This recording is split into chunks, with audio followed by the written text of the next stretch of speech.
Welcome everyone, it's Diana. Today we are going to learn about the difference between these words, dominion, authority, power. We need to understand what they mean because we are not to use them interchangeably. They have different meanings, and when we use them, we need to know what they mean. Very often, if we take a look in the Greek, then we understand even more what they mean. I want to read to you from Ephesians chapter 1, verses 18 to 21. I pray that the eyes of your heart may be enlightened. So your heart has eyes.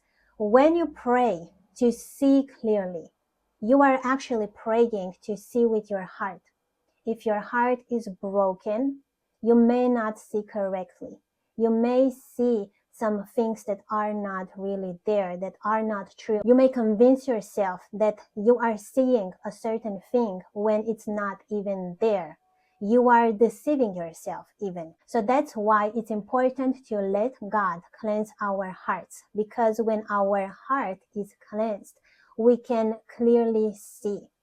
So if you want to see clearly, if you want to have clarity, you need to let God cleanse your heart, because you are seeing with your heart. Very often when people say, the Lord showed me such and such thing, they have seen it with their hearts. We also have other eyes, but I do not want to stray away from this passage right here. All right, let's keep on reading. So I pray that the eyes of your heart may be enlightened, in order that you may know the hope to which he has called you, the riches of his glorious inheritance in his holy people. Verse 19, and his incomparably great power for us who believe. The word power is the word dunamis. That power is the same as the mighty strength, verse 20, he exerted when he raised Christ from the dead and seated him at his right hand in the heavenly realms. The right hand of God is the hand of power. It symbolizes power. So verse 21, this is what we are going to focus on. Far above all rule and authority, power and dominion, and every name that is invoked, not only in the present age, but also in the one to come. So let's start with the first word, the word rule. What does it mean? This word implies that you are first. It means beginning, origin, a ruler, authority.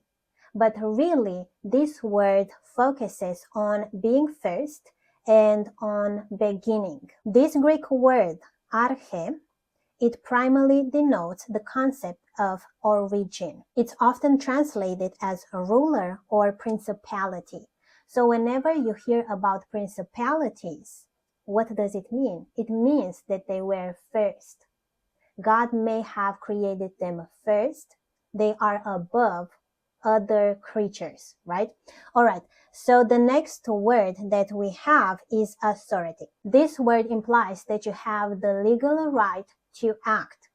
You may have power, but if you do not have authority, you don't have a legal right to act. It may even be illegal. So in your sphere, in your dominion, so now I'm telling you a few things, you need to have authority. Now, all these things, they work hand in hand. So you need to have authority and you need to have power. Now, when you have exousia, which is authority, you have the right to act. Jesus uses this word in Matthew chapter 28, verse 18. All authority in heaven and on earth has been given to me. Now, dunamis is power. So you have the capacity to perform miracles and achieve results. It's an inherent power or ability to move. It's like your muscles. In the physical, dunamis would be your muscles. In contrast, exousia would be your legal right to act. For example, if you are part of a royal family, or if you are part of the police. Now you have the authority to do certain things that others do not have. All right, so now you have authority, you have dunamis. What is dominion? Let's see what dominion is. That's the word kratos. Or if we look in Ephesians chapter 1 verse 21, this word is written as kuriotes. I don't know how to read it. That's how I'm going to read it. All right. This word means dominion, lordship, authority. You see that very often they are kind of mixed together, and even the Bible, like the Strong's Concordance, is using authority for dominion, and it's also using authority for dunamis, I think it was. But these are not the same, all right?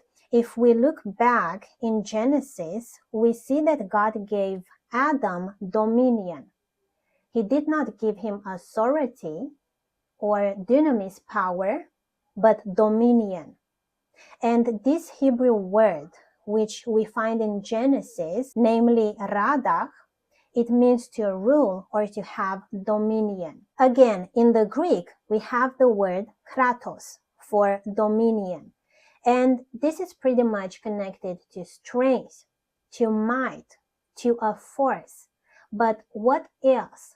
Why did God give Adam and Eve dominion and not just authority or power? Now, you could go to a country and you have a legal right to act. You have exousia. You have power, dunamis power. But if you do not have dominion, it would still be illegal. Why? Because dominion is connected to a territory. So what God did is he gave Adam and Eve dominion over the earth.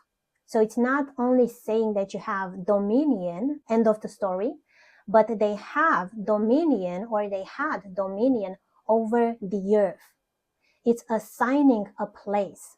It's telling you where exactly do you have this dominion. So let me explain.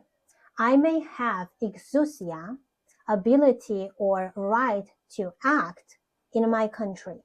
I may have dunamis. But if I go to another country, I may not have these things. I may not have the ability or the legal right to act, neither the power, because it kind of takes away the power. Like you have the power, but it's illegal to use it. You need to have the dominion. So whenever you hear God say, I give you the dominion, it means that he gives you a certain place, like the country or the earth, certain places. He assigns them to you. All right, so we got it now, right?